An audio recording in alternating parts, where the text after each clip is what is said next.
Hey everybody, Sam Birch here, and today I'm going to show you all the process I use to basically make the Chainsaw Charlie sack mask. If you follow me on Instagram or you're on my Facebook or even on YouTube, you know you have seen pictures of this mask before, the sack head mask. Kind of reminds most people of the Friday the 13th Part 2 mask. The only difference is I open up both eye holes, not just one. But people have been hitting me up just saying, well, how do you do it? You know, people have been hitting me up. So today I'm just going to go over the process of what I do and basically go from there.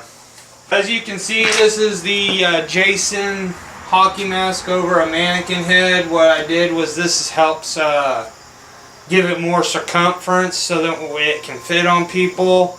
I basically made the size of this mannequin head for my shape so it fits me. So I mean, with some people my hoods might be just a little bit big on them, but you know, that gives you plenty to work with. You know, you can pull the dressing around the neck down and adjust it, you know, but mainly that's how I start this off with, is just this mannequin head. Now, if you do follow me on Instagram, when it comes to the Chainsaw Charlie sack head mask, it's basically white material I prefer to use, just plain cotton.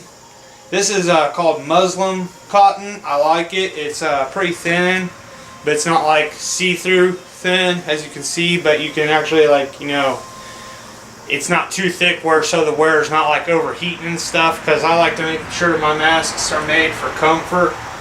A lot of my other masks have had like tri-collars, two collars, half and half. I do that to give variety in the masks, because I like to give variety in anything I work. You know, I don't like to do just copy paste kind of work. I like to put my own little different little marks and makeup on it, and just like give something different each time a customer orders it. But I mean, most of the time people like the clean style and whatnot, and so I give them the clean style. But when I do the clean style, like I said before, I prefer to use all white. So first process is dressing the mask. So what I like to do is I like to make sure that the material is at least up to here. So what I'll do is I'll sit here and kind of like pull it around, like I'm sorry if I'm covering up the camera, but yeah, I like to like make sure, see where it's at, dress it up a little bit, make sure that when it's all done, kind of do like a little pre-empty. Yeah, there we go. So like that's usually how I like it, about like right there. Now you're going to see it's like there's a lot of material left over, but the next thing I do, and this comes with every mask, is I have hemp cord right here, and the way I measure it most of the time is I put it on myself, and I like to do a double around the neck and then a tie right here. So what I'll do is mark it, loosen it up, pop it off, and just cut it right there. Set it down, and boom. So this is the cord that every mask I make for the Chainsaw Charlie mask, is just this cord right here. Now, you don't have to put it on super tight, because there's another trick to that, but we'll get to that in a minute. So what I like to do is I take the cord around. Like I said before, I like to make sure I can do a double round, come back around, and then I don't really do a bow tie. I kind of just do a little bit like a one loop rabbit, but most of the time the bow tie style is a good way to get it to where it needs to be.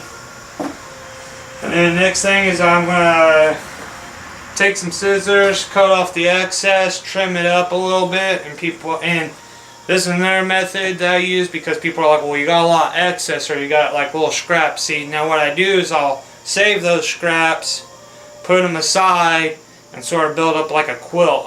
Here's a picture example of one of those masks where I did a bunch of like scrap pieces and I sewed them together by hand. So enjoy that, and I'm going to kind of just cut this off.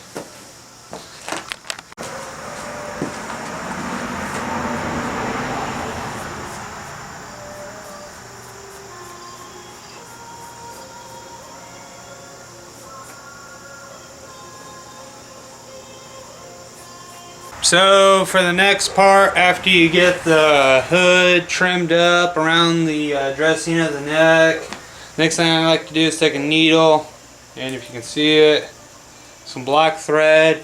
I like to sew parts so it keeps a form and helps it like stay a form. This is another process I would say that helps me keep the shape for the hoods. But what we're going to do is just go through this, sew it up, and get it where I want it. Most of the time where I like to sew is usually about I try to stay away from the eyes since I got a cut around them. So I usually do like the side, the back of the head, or up top, just like little spots. But most of the time I do try to avoid the eye as much as possible. That's just a little tip I could give anyone for a technique. Just at the fact that I don't want to cut the eye out and accidentally hit one of my stitches and then the whole thing comes undone, and then the shape that I had it at now kind of like flails out. But this is just another technique and a little tip. So I'm going to sew this up and then I'm going to go over it. Alrighty everybody, so if you can kind of see, this is the stitching detail I give. Like I said, these stitches are just placed specifically so that the mask can hold its shape and whatnot.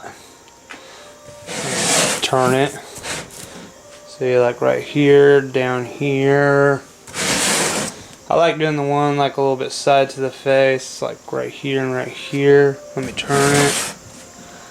So there we go. So I mean, that's about as much stitching I do depending on the type of mask or what kind of order somebody wants. Normally when I do like battle damage hoods and stuff, I'll rip them and then re-sew them to give them that look, you know, like battle damage. But when I do a basic hood like this, I usually try to keep it down to a minimum of at least like 3 to 4 points of stitching, so it doesn't take away too much from the fresh design.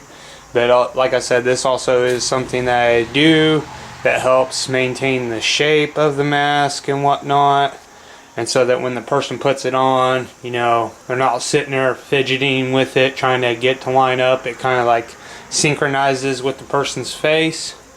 So gonna be getting ready for the next step. So the next process of what I do for these hoods is I just take a spray bottle, fill it up so much with hot water, put a little glue in there, shake it up, and then what I'm going to do is spray this whole mask down with this water and glue mixture. This is my key element to making the hoods stay firm, keep a shape.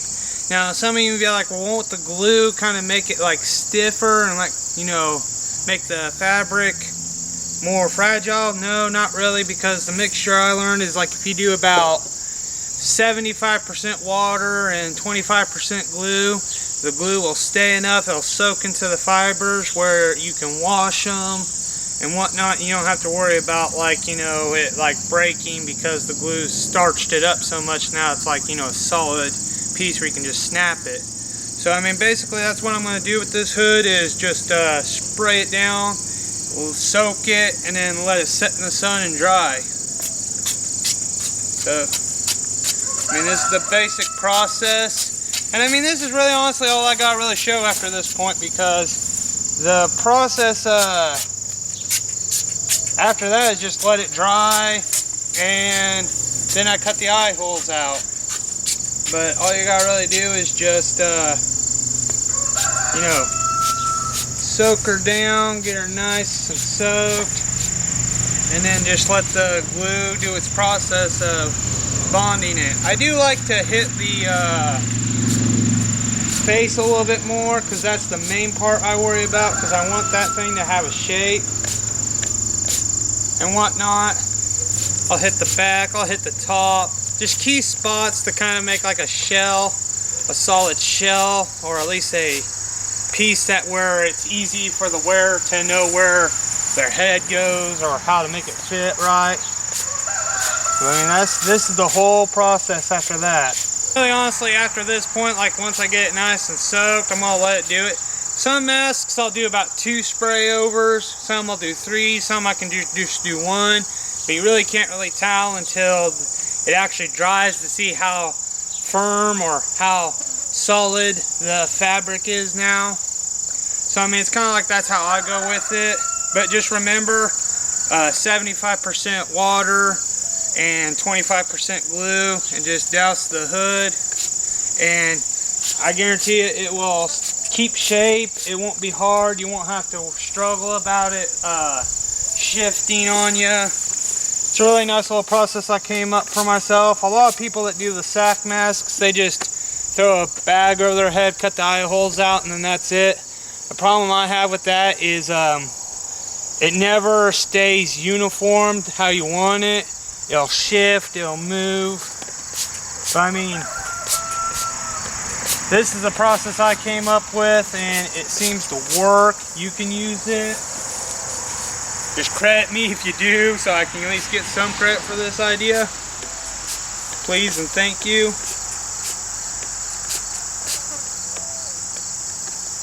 So I mean, that's it. This thing's doused pretty good. I can sort of see the mannequin, some highlights of the mannequin head in the Jason mask. So that's kind of my key element. Let me know, hey, this thing's soaked. And like I said, all you gotta do is let it sit, dry. I'll probably put another couple of layers on. And then all I really gotta do with this kind of hood is just cut the eyes out, and that's it. If I gotta do any other process with it, like bloody it, then I just take fake blood and decorate it. If I age it, I'm basically just gonna